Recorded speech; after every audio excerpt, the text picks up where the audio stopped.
Time for another toy hunt at Turbo Toys in Prospect Heights, Illinois. This place has a huge selection and so much vintage stuff, I didn't even know where to start.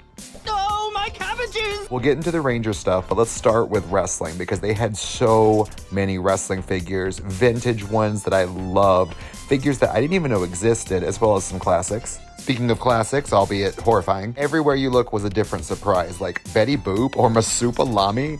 And when I say vintage, I mean vintage, like these classic Tinker toys. Now let's dive into Power Rangers. Here are the Bulk and Skulls that I got, as well as some classic Power Ranger space aliens.